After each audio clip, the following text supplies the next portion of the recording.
देखना मन में बारे आगी, गोरी तोर देखना मन में बारे आगी। दिल में मोर माया उमड़ गे हो, दिल में मोर माया उमड़ गे, जिंदगी भर के दागी।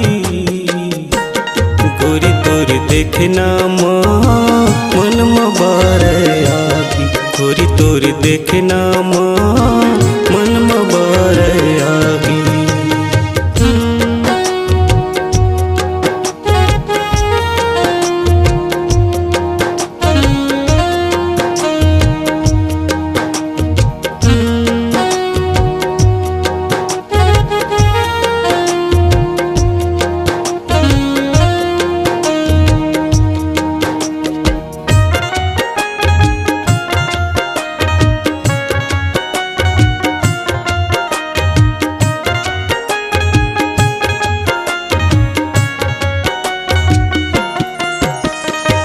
तोरी आँखी के काजल करिया करिया बादल, अख में पानी छलके जैसे सुंदर सागर।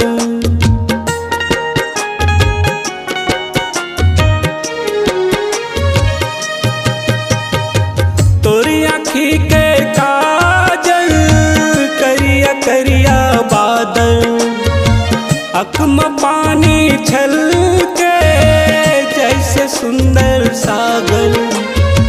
बिजली कस तोर टिकली चमके जगमग करे अंजोर, लग जाए तोर झुलुक देख के कारी कटा घन गो। नस में मोर गर्जना घुमर गए हो, नस में मोर गर्जना घुमर गए, ऐसे लगन लागी। गोरी तोर देखना मन में बारे आगी, गोरी तोर देखना मन में बारे आगी।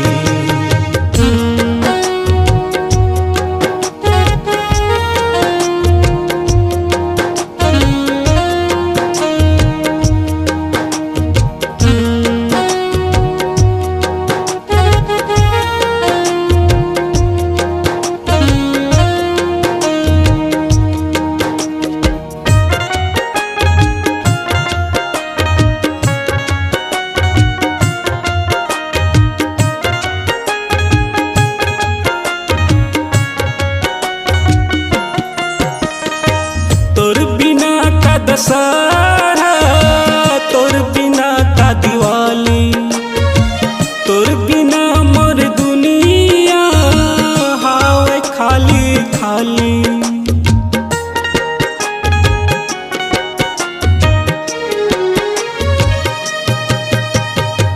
तोर बिना का दशहरा, तोर बिना का दिवाली, तोर बिना खाली खाली। तोर दरस बिन तन तड़प थे जैसे सुखुआ डाली, मोर सपना तो ऐसे उजड़ते बगिया कस बिन माली। बैहा बन तोर छवा में घुमेरा, बैहा बन तोर छवा में घुमेरा, कैसे प्रीति जागी। गोरी तोर देखना मन में बारे आगी, गोरी तोर देखना मन में बारे आगी। दिल में मोर माया उमड़ गए हो, दिल में मोर माया उमड़ गए, जिंदगी भर के दागी।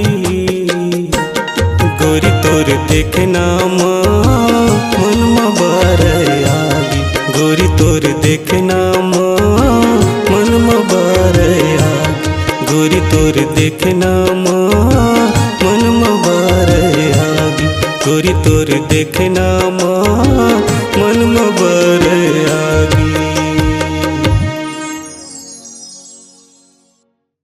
आपकी आवाज ही आपकी पहचान है। यदि आप अपनी आवाज को एक नया आयाम देना चाहते हैं तो चले आइए मल्टी ट्रैक डिजिटल रिकॉर्डिंग के लिए AVM audio video studio, Khamtarai, Raipur. Mobile number 9301523929 और 7869646201। यदि आप नए एवं पुराने गीत सुनना चाहते हैं तो avmgana.com में जाकर गाना फ्री डाउनलोड करें और YouTube चैनल में AVM गाना को सब्सक्राइब करें।